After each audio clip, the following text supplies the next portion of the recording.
आणि आता बातमी आहे अंबरनाथमधून। अंबरनाथमध्ये भर दिवसा महिलेची हत्या करण्यात आली। धारदार शस्त्राने वार करून महिलेची हत्या केल्याची धक्कादायक घटना घडली। अंबरनाथ पूर्वमध्ये रेल्वे स्टेशनकडे जाणाऱ्या ब्रिजवर या तरुणीवर हल्ला करण्यात आला। जखमी तरुणीला खासगी रुग्णालयात उपचारासाठी नेलं असता डॉक्टरांनी मृत घोषित केलं। सीमा कांबळे असं या तरुणीचं नाव आहे। लग्नाचा तगादा लावल्याने ही हत्या केल्याची प्राथमिक माहिती मिळते। आपण याबद्दलचे अपडेट जाणून घ्या। सुरेश काटे आपल्या सोबत आहे। सुरेश, जे प्राथमिक कारण समोर येते ते म्हणजे लग्नाचा तगादा लावल्याने या महिलेची हत्या करण्यात आल्याचं समजतंय, पण दिवसा ढवळ्या जो ब्रिज आहे तो अत्यंत वर्दळीचा असा म्हणून ओळखला जातो। नेमकं चाललंय तरी काय अंबरनाथमध्ये?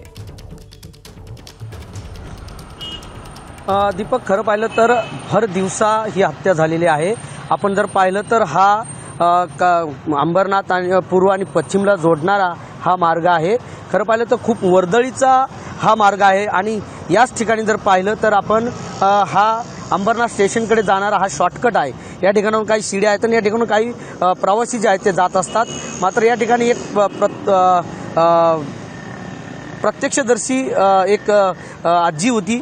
तिनं अशी माहिती दिलेली की या ठिकाणी हे तरुण जे आहेत ते दोघं जण, ती महिला आणि तो आरोपी जो आहे राहुल, हे दोघं या ठिकाणी उभे होते।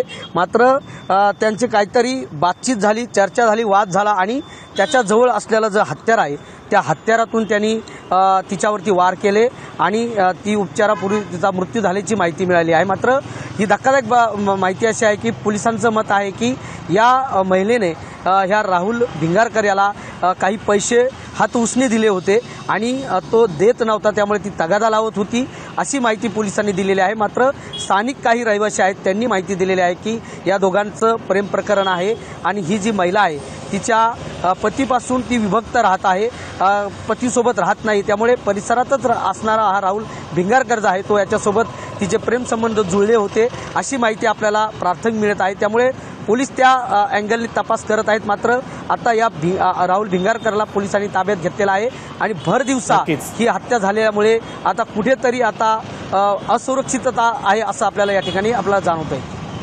दीपक, सुरेश, धन्यवाद दिलेल्या सविस्तर माहितीबद्दल। एबीपी माझा, उघडा डोळे बघा नीट।